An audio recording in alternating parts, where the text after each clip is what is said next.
If not, then I think we can move for our first session on the spotlight presentation. We have like two presentations ready for the today's session. First one, will be from Professor Yeun and the Yeong Chun from ASEAN Green Future.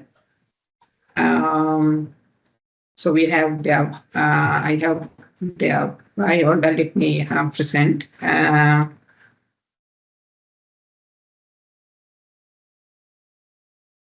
Yes, thank you very much for the introduction. Yeah, Professor Yeun actually is a recognized sustainable. Erin, any things? No, why don't we go ahead and maybe we can ask the presenters to just introduce themselves a little bit. Yeah, sure. Thanks so much. Yeah, sure. Yeah, let me introduce Professor Yeun before her presentation.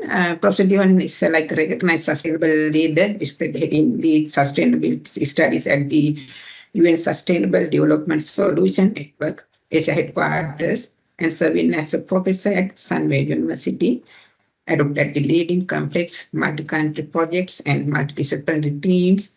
She champions decarbonize and the recarbonize approach. This is realized through the ASEAN Green Future project, which aims to decarbonize technical system and interconnect them while healing and growing natural ecosystems. Her expertise bridges philosophy, policy, and practices, utilizing conceptual modeling, energy modeling, insightful analysis, and the thoughtful engagement to shape the policy. She cultivates the future sustainability leaders through this research, guidance, and contributes to good governance and the inadequate non-executive director for public listed companies.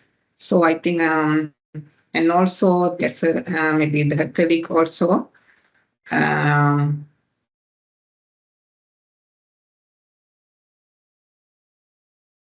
Alex Go is like a research analyst of the ASEAN Green Future project, an initiative that researches and aims informs ASEAN climate change policy. So I will hand over to both of them to present their maybe their presentation. Over to you. Thank you very much, Susantha, for your introduction. And thank you, Erin, for inviting ASEAN Green Future to your meeting. And we are looking forward to this dialogue. So alongside me, we have Dr. Chun Meng and Lo Wison, who are my colleagues for the ASEAN Green Future project. And our leader is Professor Wu Wing Tai, who couldn't be with us today. So a little background about this project. In 2021, Professor Wu Wing Tai started building country teams in the Southeast, in the ASEAN member states. And our objective was to look at decarbonization pathways in each of these countries. And we started looking at, Chun, are we going to bring the slides up? Okay, so please show the slides so they can visualize the country teams. The second slide, yes. So here you can get a view of the 9 country teams that that has been built. So we undertook net zero pathways analysis in phase 1, and in phase 2 we decided to do some quantitative analysis. So let us move on to the second. So these country teams, they mainly come from universities and think tanks. All right, this project is actually spearheaded by the UN Sustainable Development Solutions Network and Climate Works Center that is headquartered in Australia. So SDSN is an international... Excuse me. Yes? I think we still don't see, is it only on my side? Still, we don't still see the slides. I see. Okay, I do see them. I I do I see think we them. can see the Right. slides. Yeah. Okay, so it's only on my. No, I'm Yeah, also not. a few people cannot see. That's interesting. How do we solve this? Or Erin, do I you think have this kind there of might be slide like on some your kind slide? of connections.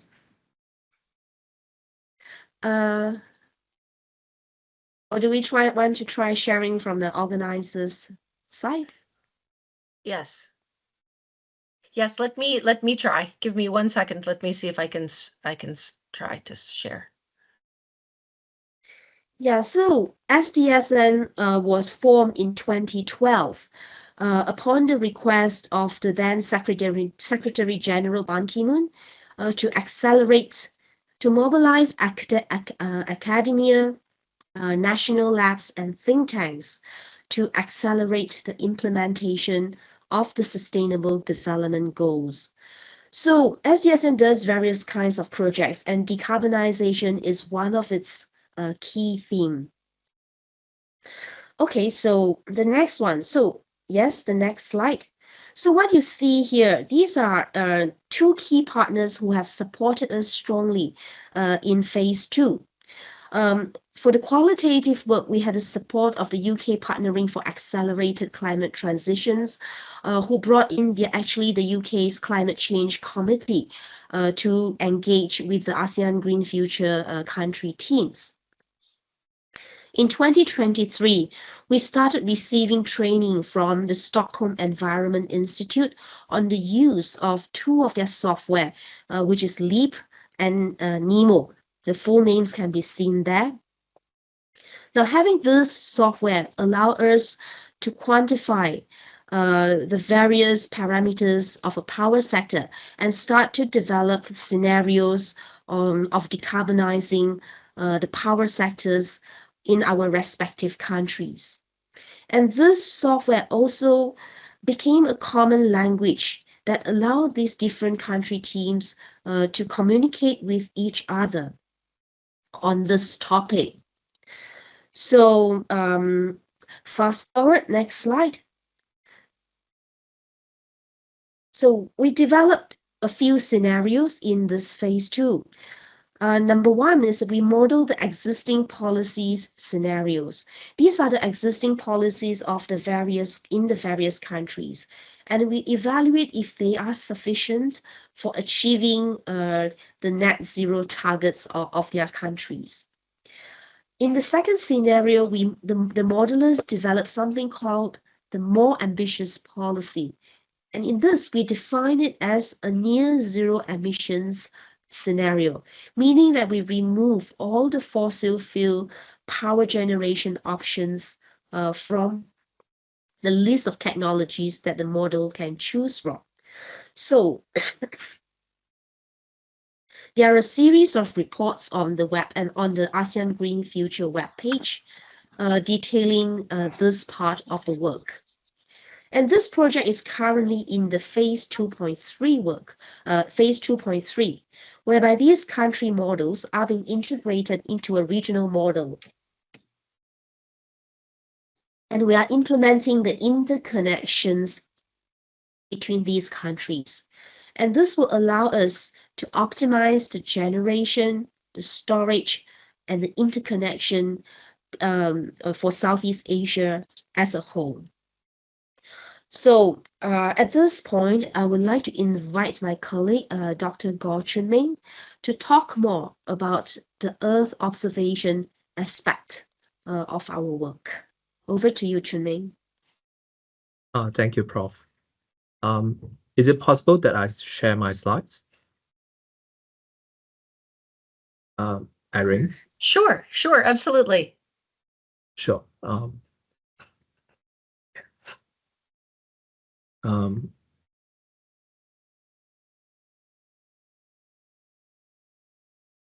So do you see the slides, the presentation? Yes. Oh, okay. Okay, so thank you, Prof. I will take over and I will discuss how the ASEAN Green Future Project takes in Earth observation data in our pursuit to achieve carbon neutrality in this region. So one of the major outputs of the ASEAN Green Future is that we have a set of technical reports that you already seen that explore how climate factors can be incorporated into our modeling exercise. The intention is to ensure that our pathway to carbon neutrality also accounts for climate resilience in the power sector. Here we have a snippet of how we perform our modeling exercise. These are the equations that we will solve, and we will input. We would take into account of variation of climate, such as the wind and the solar availability, while generating power to meet the daily demand load curves. Well, in particular, we can split the power sector into 3 different regions, 3 different areas, where we can talk about how climate affects power generation, how power affects the transmission of electricity, as well as incorporating the needs of storage necessity. This is very important because climate change is not just an environmental challenge. Like when we have colder or hotter days, that would increase or decrease electricity demand due to heating or cooling. And seasonal variations, such as the changes in rainfall and winds, would directly affect power generation from renewables as well. And certain extreme weather events, such as typhoons and floods, that can disrupt supply lines, damage infrastructure, and that can create very costly outages. So if our modeling only focuses on emissions when we are trying to decarbonize and ignore these climate factors, then our plans for energy transition would be unrealistic and unsustainable in practice. So, sorry, can you listen? Like, is there an issue? No, Dr. Please go ahead. Yeah. Please go ahead. Yeah, sure. Yeah. So, for example, when we talk about renewable energy, while they are very essential for decarbonization, they come with the challenges of intimacy and higher upfront investment costs, because they require newer installations. So this, at the same time, fossil fuel might seem a natural pathway because they would provide stable base load in the shorter term, but that would lock us back into longer term emissions and worsen the climate impacts, as you can see. So this is also where Earth observation becomes a valuable tool. By using satellite data and geospatial analysis, we can identify where renewable energy projects can be located to maximize both the performance and resilience. For hydropower, for example, the Earth observation data can help us track seasonal and long-term changes in water bodies, guiding decisions on dam sitting and capacity planning. Similarly for wind power, where we can locate strategically where our wind turbines are to generate optimal power while withstanding potential typhoon conditions. So this is why resilient matter, because by integrating all the climate variables into our energy models, we are able to anticipate stress points, evaluate adaptation measurement, and identify which technology and infrastructure design are more robust under different climate futures. Also, it requires us to invest more in storage technologies, as this will stabilize the power output from renewable energy. So let us take an example here, where we have the Greater Mekong subregion as an example. Here we would see that we would have the Mekong River running through, And the hydropower here is the main power source that could power Laos, Vietnam, Cambodia, and Thailand at the same time. Dr. There Ho, are some, your new slide hasn't appeared. Oh, You're okay. wanting to show us the Greater Mekong region. Oh, okay. Can you see the slides? We can see two maps actually, the slide with the two maps. Okay. All right, I can see it now. Oh, okay. Right. Yeah. Right. So there are significant potential for solar, wind, and hydropower development in this region. But the true potential lies not only in expanding the capacity, but it also in ensuring resilient to climate impacts. So, for example, understanding how rainfall patterns shift with climate change is crucial for hydropower planning in this region. Similarly, regional cooperation on grid interconnections can help balance out variability, where one area, say Cambodia, is experiencing low solar output, while another, say Laos, could provide surplus through hydro. So this brings us to mapping out the seasonal changes in this region.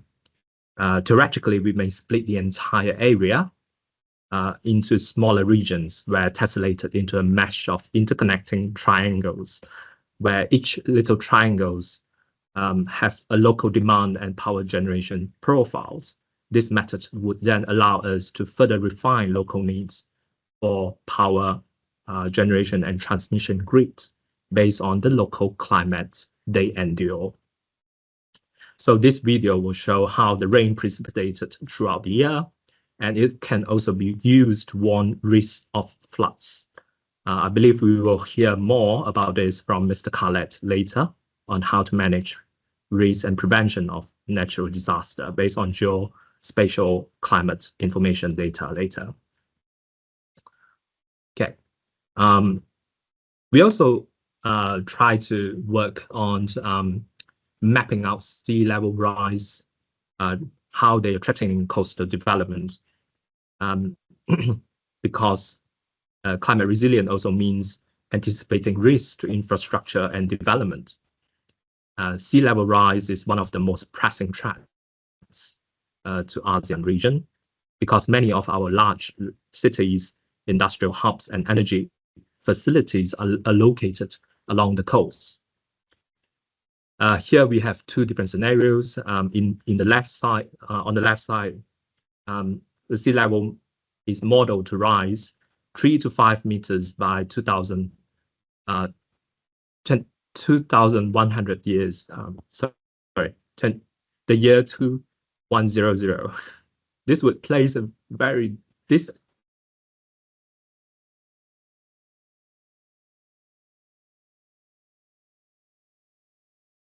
floods, with major implication for housing, transport, and power infrastructure being inundated by floods and being flooded.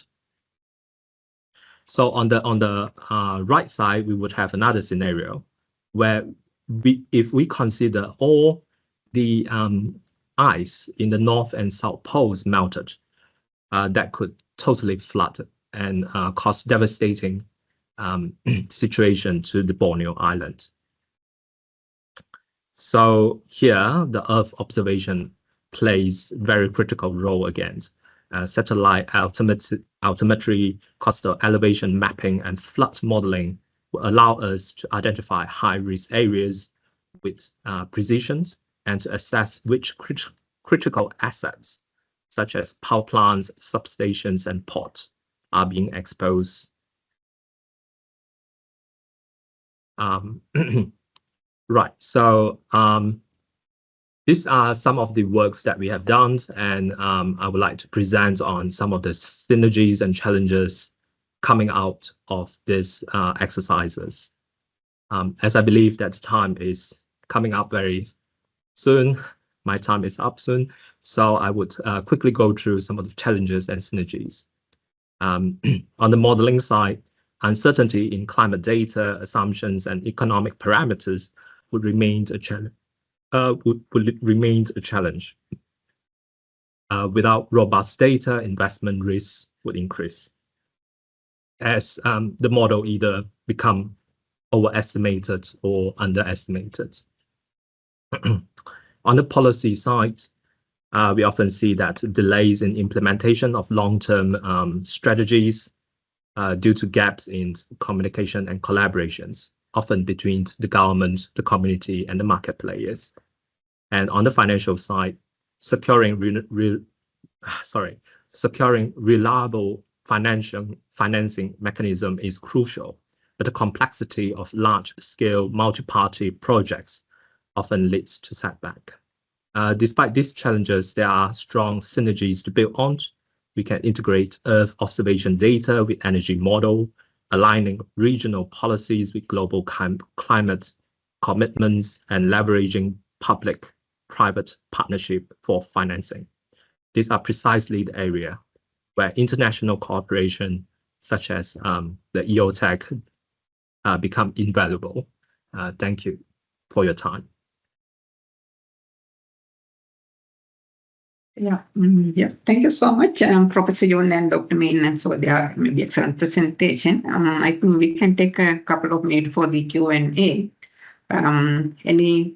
Anyone has any question? Maybe they can maybe raise that question to our presenters.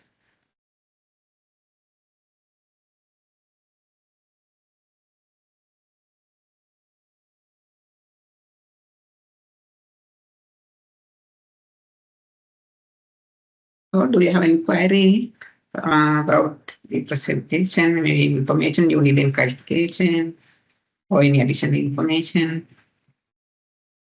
I have a question, actually. Yeah.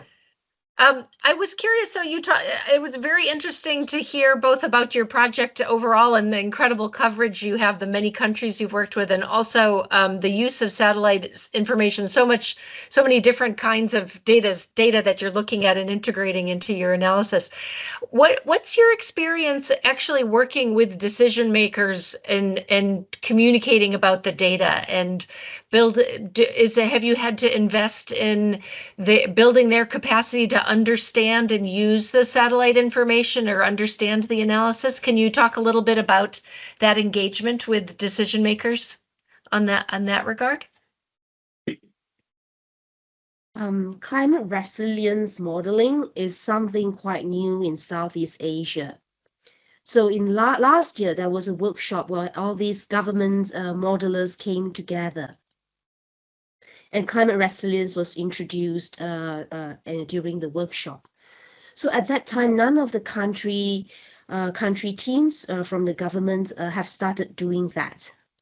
But they all recognize that it is an important thing to take into consideration. So we all went back starting to think how we might start to incorporate climate data into our energy modeling.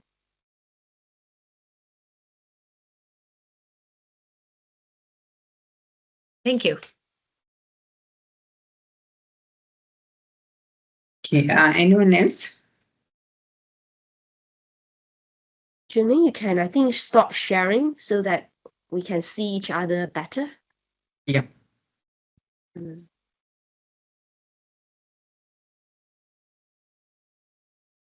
So, Erin, I think it probably doesn't take a lot of convincing. I think it's a lot. People seem to see that this is a logical thing to do. Then the next question is they want to know how they can do it.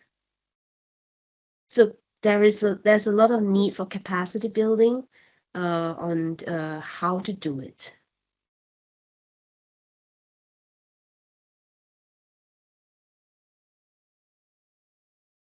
Thank you. Thank you. Okay, so if there's no any other queries to Professor Yeun and Dr. Meng, I think, yeah, again, thank you so much. Your valuable time and the contribution, maybe the spotlighting your maybe the great work you are doing here. So yeah, thank you so much again. So we can move to the Maybe we next have a question. Okay. Maybe we have a question. Since your network is about building capacity on Earth observation, is that something that we can work together on moving forward in terms of building the capacity of utilizing satellite data and so on in the energy modeling work for this region?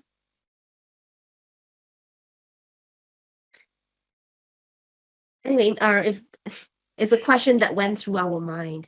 If there's no answer now, it's okay.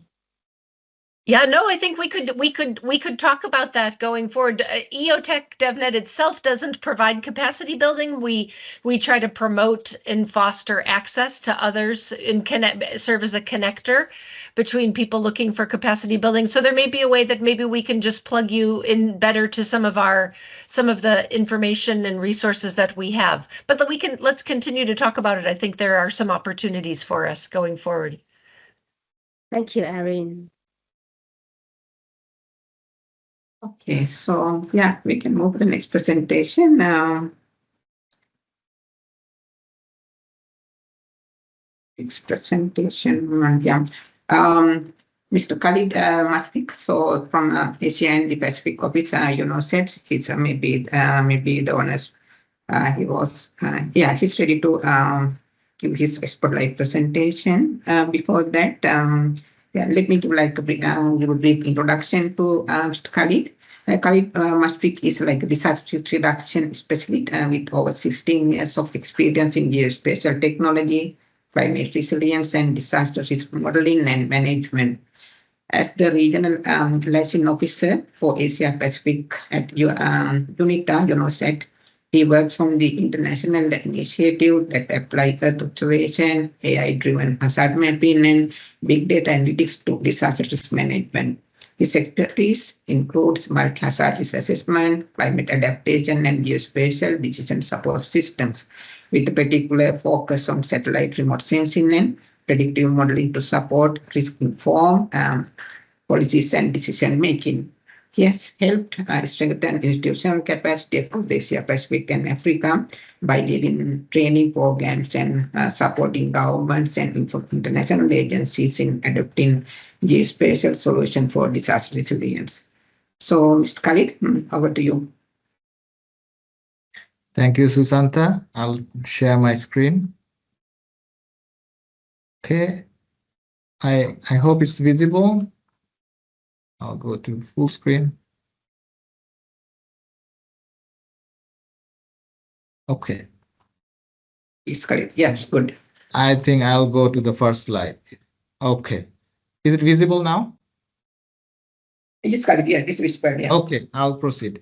Thank you very much for the invite, and I'd like to share my sincere thanks to the EOTEC DevNet platform for giving us the invite. So in my talk, I think I will talk a little bit about where we see things going, because the spatial technology is kind of evolving. I mean, we are at a new stage of GIS and remote sensing and spatial technology. So in my talk, I'll focus about how we can take this technology and apply in decision making. And I think I'll touch upon some of the points where we see effective capacity development happens. So quickly about us, we are UNOSAT. In short, it's a short term for UN Satellite Center. We are part of United Nations Institute for Training and Research. We are headquartered in Geneva, and we have an office in Bangkok. And we also had multiple project offices in various countries where we applied space technology, GIS remote sensing for various decision-making processes. In Bangkok, we work very closely with UNESCAP. We are co-located with the Space Application Section of the IDD division of UNESCAP. So our mandate is basically to provide UN funds and program, UN member states with spatial analysis for decision-making purposes. So these are the three pillars of our activity, what we do. We have a flagship program that has been continuing for 22 plus years. That is called rapid mapping or emergency response mapping. So whenever there is a major disaster, we provide free of cost services to all UN member states. For example, we are doing the earthquake damage mapping in Afghanistan right now, and also we are monitoring flood situation in Pakistan using satellite images. So, as we are part of UNITAR, UN Institute for Training and Research, one of our key activities is to do capacity development. So whatever we learn from the Pillar 1, our mapping activities for 20 odd years, we transfer the capacity to UN member states so they can themselves use satellite image and spatial technology to map disasters and also reduce disaster risks. Third pillar is kind of recent. For last 10 years odd, we are trying to prototype and pilot new technologies and innovation and trying to operationalize that. For example, we are trying to operationalize various AI approaches into kind of like decision-making products. I will show you some examples in a bit. So this is the statistics of our emergency mapping activity, and this is just last year. So August 2024 to August 2025, we have been activated 73 times. And as you see on the blue dots in the blue areas in the map, we have been activated all over the world in 41 countries, and we have offered more than 430 products. And as you can see, flood remains one of the key disasters or natural hazard that we usually map. And these are some of the products we offer when there is a disaster. At different phases of the disaster, we offer different sort of product. In the first phase of disaster, we provide rapid impact analysis. And towards the later phase, we go into detailed damage assessment and for recovery and reconstruction purposes. So this is one of the example that where we use some of the AI-based and computer vision-based technique to automatically download satellite imagery from Sentinel-1 satellite constellation and extract the flood statistics, as you see on the red areas in the map. And we, through automation and big data analytics, we also created scripts that can automatically generate population exposed, cropland exposed. And this has become, it's not an experimentation, this is completely operational tool, meaning when there is a flood, this tool will be running and will be generating output in few hours. If we did not use the frontier technology, it would take us probably a week to a month to analyze all the images in a whole country. But using frontier technology, we are able to tap into the modern way of working through big data and AI, so we can make all the process faster and truly generate operational technology. So as this forum talks a lot about capacity development, so we'd like to share some of our experience for capacity development. And I will focus a bit on our capacity development in Pacific, where we started doing things a little bit differently. So initially, when we started doing capacity development, we used to do 1 week training or few days training. And what we realized when we do a week of training or 2 weeks of training to government officers, the capacity doesn't stay there. Because we do the training and we leave. And when we go back after 3-4 years, we see because of their daily operations, because of not enough practice, because of not enough application, many of the participants we train, they lose their capacity. So we realized that instead of doing one-off trainings, we should do series of trainings and we should stay in a country for a longer period of time. So we can not only do training, but we can follow up with the training through backstopping and also develop some tools and technology that could be used by the participants who are trained. So we started creating a recipe of 3 main elements: trainings, tools, and backstopping together to create sustainable capacities. So this is these were like through two projects we kind of pioneered this new technique. of doing capacity development that sustains in the country. So I'll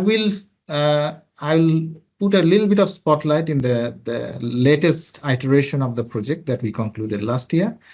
This project was funded by Norwegian Agency for Development Cooperation. And through this project, we worked in 8 countries. So in Pacific, we worked in Fiji, Vanuatu, Solomon Island. In Asia, we worked in Laos, Pedia, Bangladesh, and Bhutan. And in Africa, we worked in Uganda and Nigeria.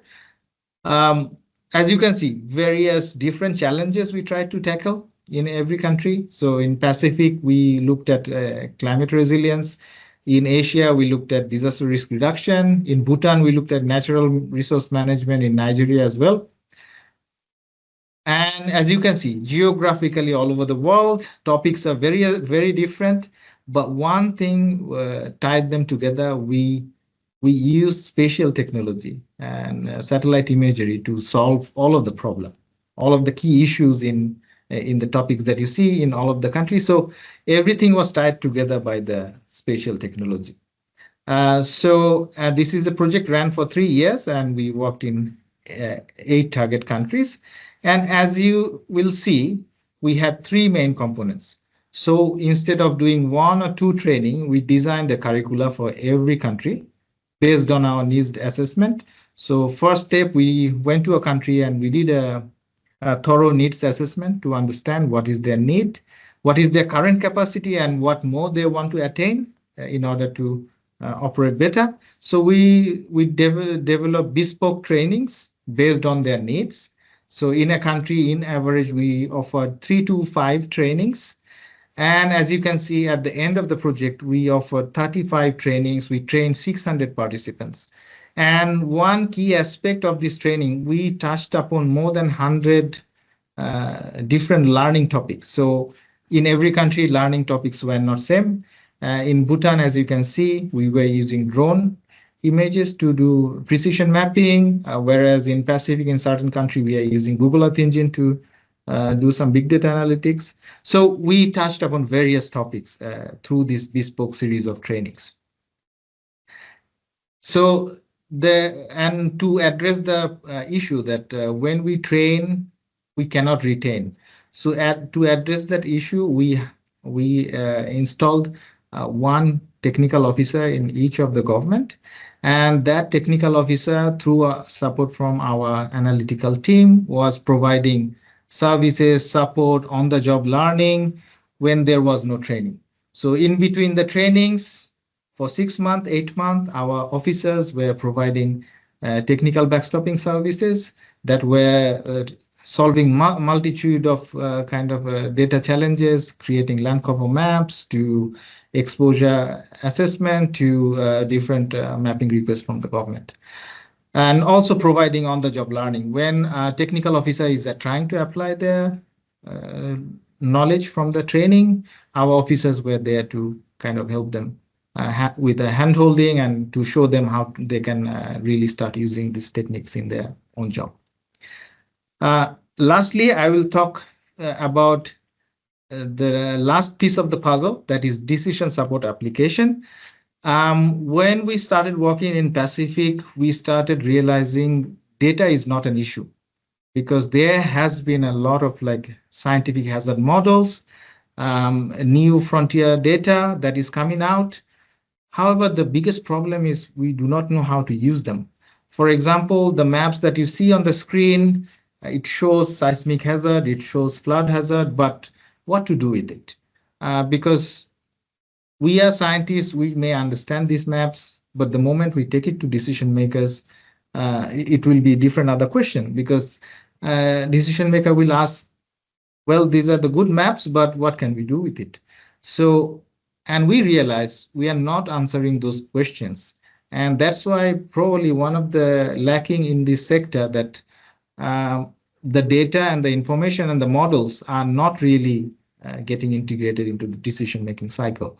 So what we started doing, instead of reinventing the wheel, we started taking this multitude of information, hazard information, socioeconomic information, and government baseline data, and started generating indicators and numbers. that can seamlessly plug into the decision-making process.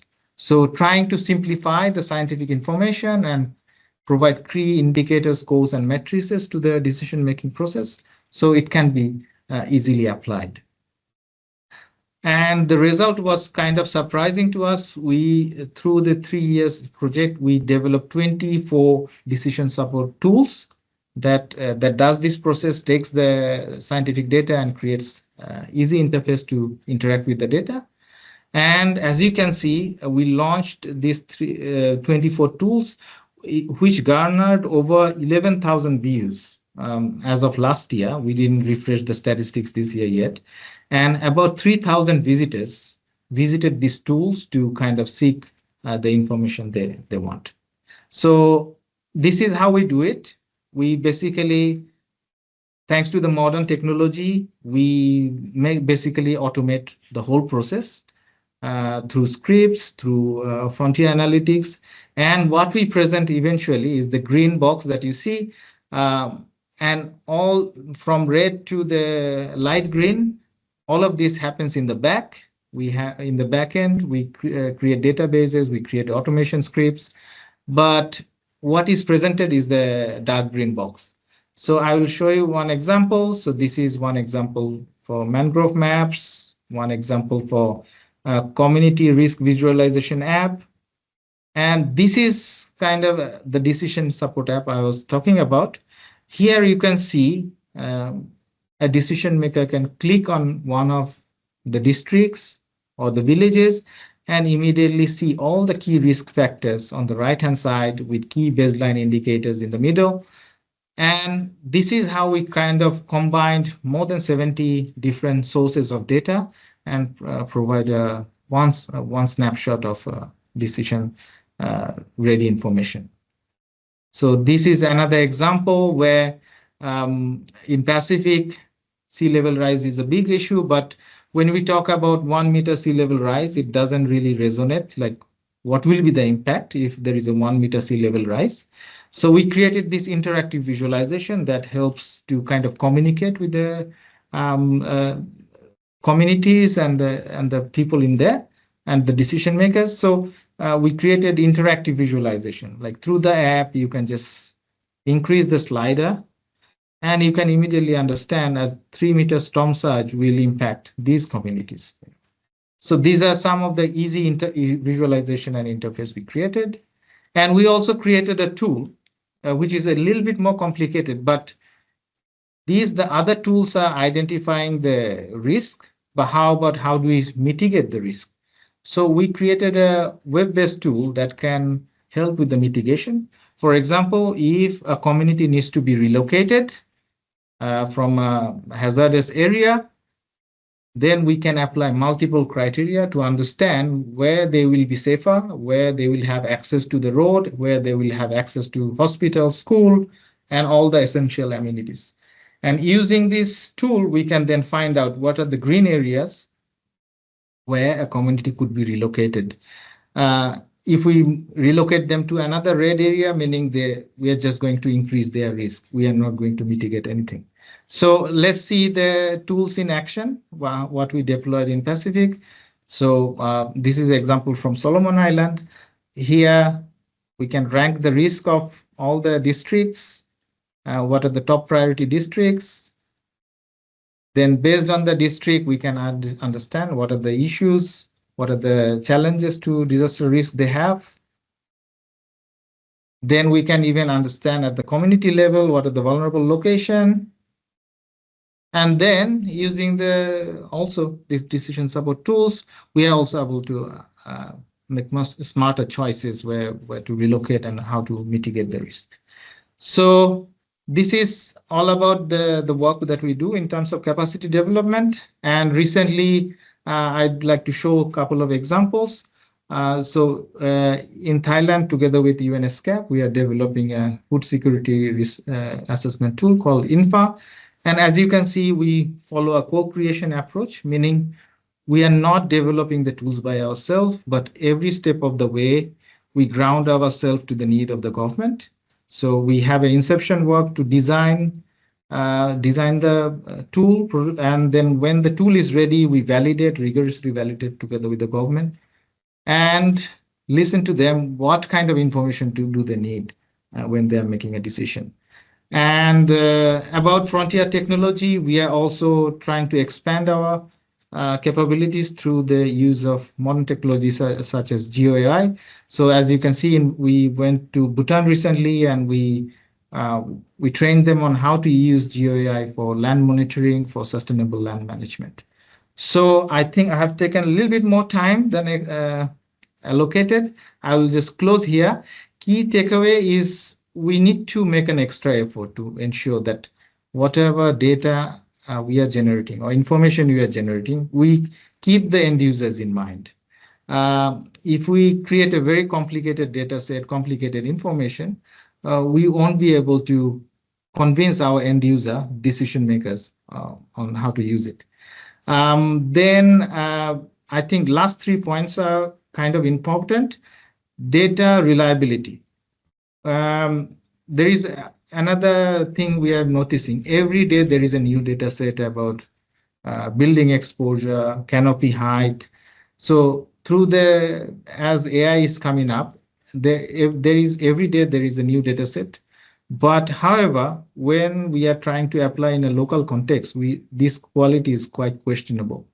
So there needs to be effort to understand whatever data, whatever new tool is coming out, we do a due diligence check, whether this canopy height model is applicable for certain country or not. So I think there is a lot to do in here, that sometimes we just take the data as is from a global source, but sometimes their quality can be questionable when we try to apply for decision making at a local level. But positive things, frontier technology is allowing us to do things we have not done before. So we can scale up, we can analyze at a country scale to a global scale right now. We can use artificial intelligence for automating and extracting insights that we never done before. Now I think there was foundation embedding models are coming up, so that will change the game as well. So it's very exciting times, and in these exciting times, I think we need to work together because academia, think tank, and information translators like us, we need to work together to build capacity and also to ensure the information gets embedded in decision-making processes. I'll stop here. Over to you. Thank you. Yeah, thank you so much, Khaled. Very informative and very maybe excellent presentation. Maybe especially your initiative, maybe the using the latest technology like machine learning, AI, for the bringing the median solution for the disaster risk reduction as well as the disaster risk management purposes in the region. Yeah, thank you so much again. I think we can take a couple of minutes for the Q&A. So if anyone has any queries, so please feel to raise your question.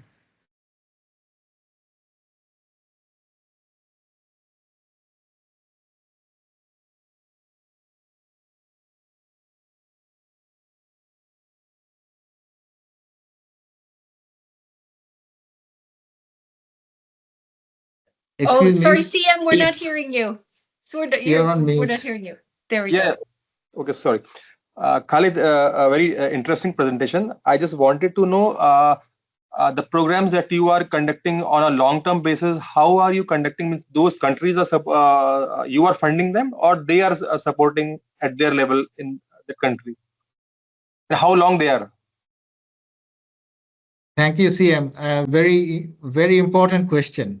Fund is very important because when we it's easy to do 1 week training, but when we want to extend it for 3 years, 4 years, we actually need good donor base. So in our case, we were funded by Norwegian government, and the program ran for 3 years, 2021 to 2024, and in the spirit of co-creation, we established MOU with every end user government. So the 8 countries that you saw, we established MOU to lay out how we are going to engage together. because we believe in the spirit of co-creation, meaning we just don't want to create something and give it to the government, but they have to be the rightful owner. So funding came from bilateral donor, in our case, Norwegian government. Then what we did, we established country agreement through MOUs. And in the MOU, it was mentioned how many training will be rolled out. And also it was mentioned that government will have to host one, as I said, we had a kind of expert in every country. So government will also have to agree that they will be hosting that expert in their ministry for seamless integration of the technology. So all of this was done through this process. The project ran for 3 years. And that's what we also kind of realized. If it is 1 year, 6 months, it's too short to have a transformational change. We are even through our endline evaluation of the project, we realized that we have to do more, even beyond 3 years. 3 years was just to uptake and kind of starting to integrate the tools and technology in decision-making process. But if we could have another 2 to 3 years, we could make sure that it's completely operationalized. So that is our learning. 3 years is minimum, but we need more, actually, to make sure it is transformational. Over. Thank you, Khaled. Just one small information. I think, at STEEP, Center for Space Science Technology Education in Asia Pacific, we are also conducting courses from 9 months PG diploma to MTech. So my request is that if in Asia Pacific, any of your partners would like to continue with their training in geocomputation, geospatial analysis, remote sensing, any field of space technology, we are conducting a lot of courses which are being funded by Government of India, and we are providing to and fro, as well as sustain allowance, as well as the program for staying over here, and without any tuition fee. So please recommend them to our courses. Thank you. That is so generous of you. Thank you very much. We take note. We get this kind of request ever so often, that what is new coming up. We'll definitely, if someone of our alumni contacts us, we'll definitely refer to you. And why not think about something together in the future, together with ESCAP, you and us. Maybe we offer some frontier technology trainings. We can focus on the application. ESCAP is funding some of our participants for yes, I know. ESCAP already, Kiran Wang and others, we are good, well in touch. So maybe. Thank you. Yeah. Thank you.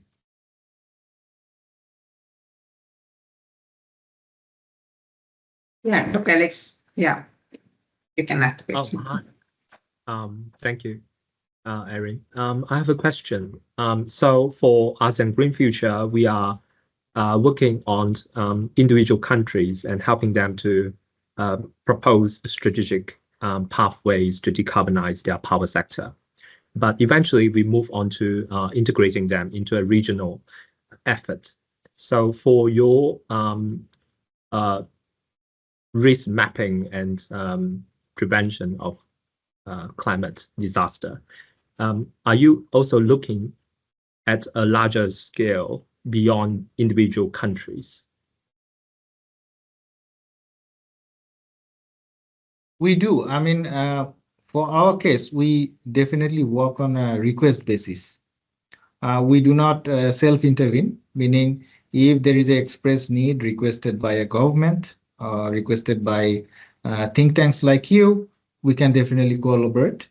But in that case, we need an expression of interest from the end user that this is a need and this is where technology and capacity is needed. And we can definitely, in that case, we can definitely discuss and design something bespoke.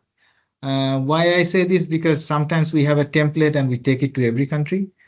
And that is not actually very good because every country has a different scenario and situation. And the baseline capacity to do GIS and remote sensing in every country is different. So whenever we want to do something in the country, we design bespoke. But at a regional level, if there is a scope, we are very happy to discuss and understand how we can tailor something to fit regional common needs. Thank you.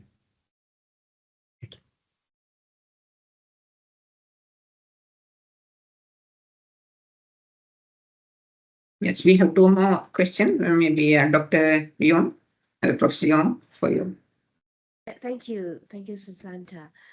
Khalid, do you all have any existing risk mapping work on Borneo Island or any of the 4 regions on that island? I'll have to take a look. I may get back to you through email. Thank you. If there is already yes. existing work, we would Right. be interested to read it. Sure. Thank you. Miguel, over to you. Yes. Okay. If I may, I have 2 questions, 2 quick questions to you.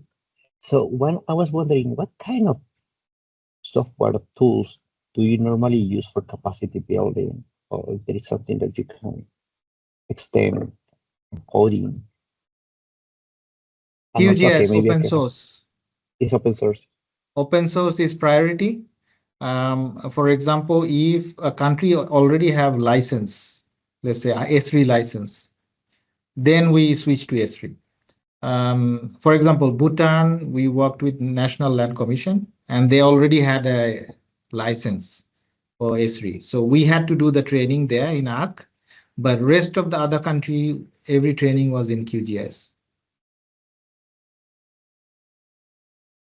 And coding also, do you also provide some training with coding, Python, Google Earth Engine? Yes, we do. So Google Earth Engine is one of our common offering. Then we expanded that to GeoAI recently. So we have, and GeoAI is mostly done through codes, which is done in Google Colab. So we have a GeoAI training offering, and also for front-end development. Like when you want to develop a very beautiful tool that is very responsive and can present the information clearly, we do training in front-end development. So that is usually in JavaScript and other coding languages. For both open source and enterprise, we have the offering. Great. If I have another questions related to the last part of your presentation, you mentioned about the accuracy. That is very important topic now. In your training or your experience in the do you also provide training about accuracy, or do you see that how these trainings or future trainings could be achievable in this era of AI? We do, but I think we need to do more.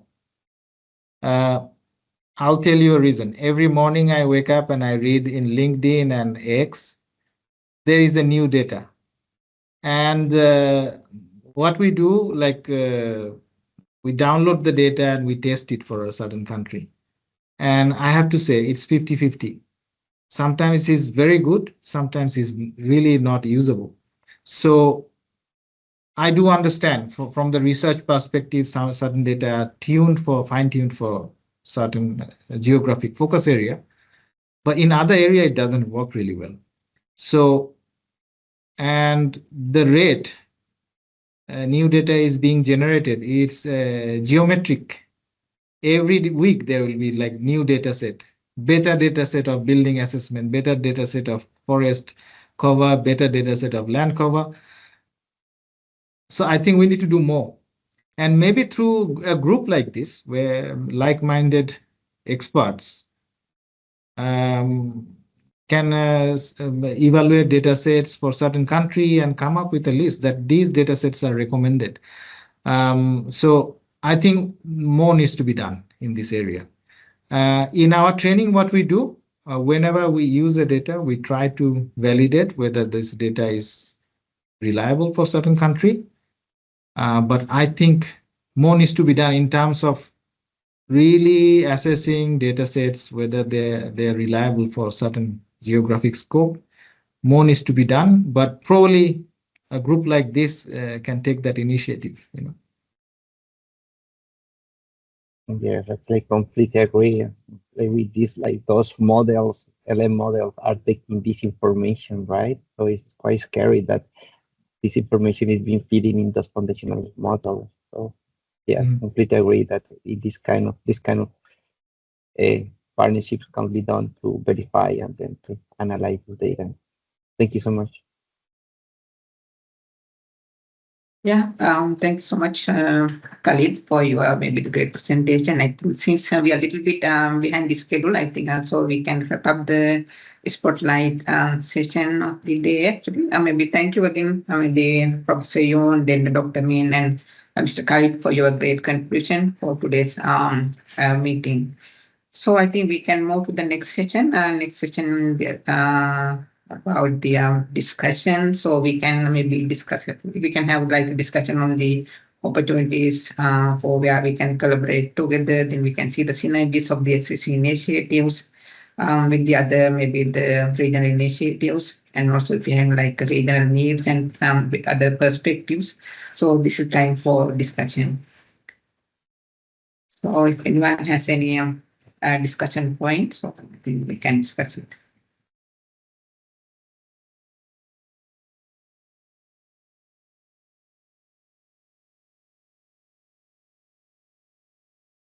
I think I would love to hear the presenters answer that question. Like, what do you see as like the next priorities? Like, if you were going to be given another big batch of funding to do more work, what would be the top priorities that you would like to see in terms of capacity building opportunities? I would love to hear from both presenters, both sets of presenters about that.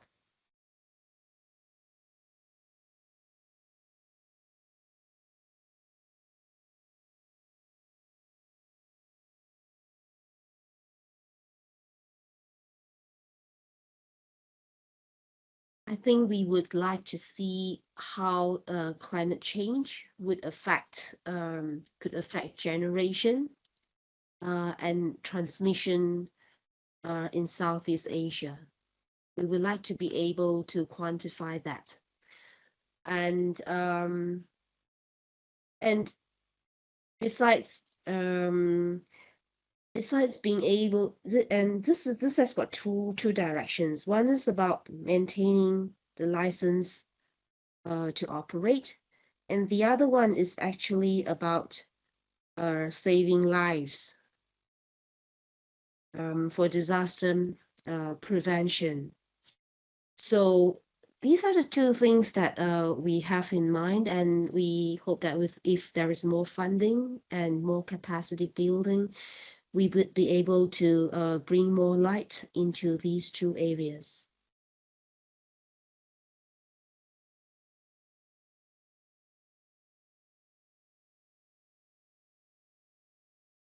I also think that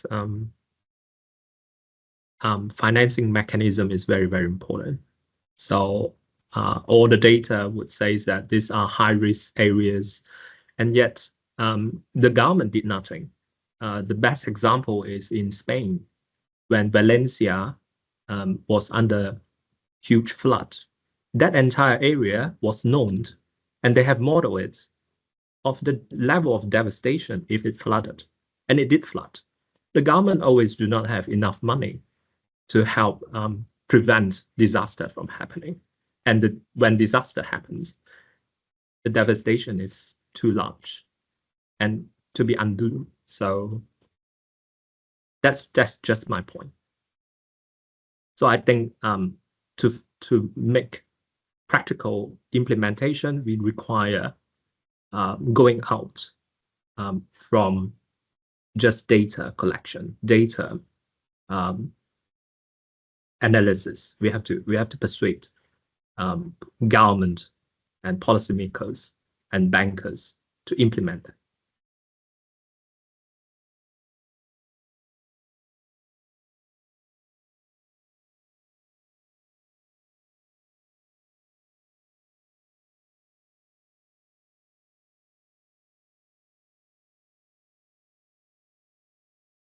Yes, Khalid.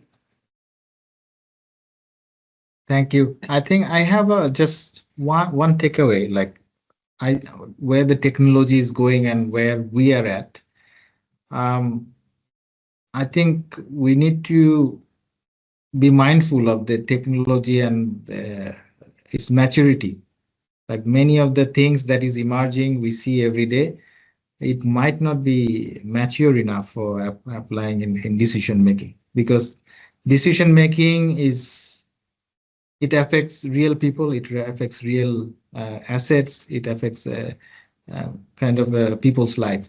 So when we want to apply data to decision making, I'll go back to my same point. We need to make sure the data that we are using for decision making is reliable. If the data is not reliable, it's very tricky to apply in real life problem solving. So data reliability going forward needs to be ensured. Another issue that we see in terms of risk management, risk is not static. Today we do a risk assessment. Next year the risk will be different because vulnerabilities will change, exposure will change, vulnerabilities will hazard will change. So when we think about risk, we need to think that risk is dynamic. It's not static. Risk can change season to season. If we think about agriculture, every season has a different risk. If we think about longer term, climate change is going to change the way risk is propagated. So in the future, there needs to be more effort in terms of modeling risk in a dynamic way, not a static or snapshot way. Because today we will develop a risk model that will not be valid in 5 years for sure. So we need to invest more on that, and agree with all other points my co-presenters already mentioned. Thank you.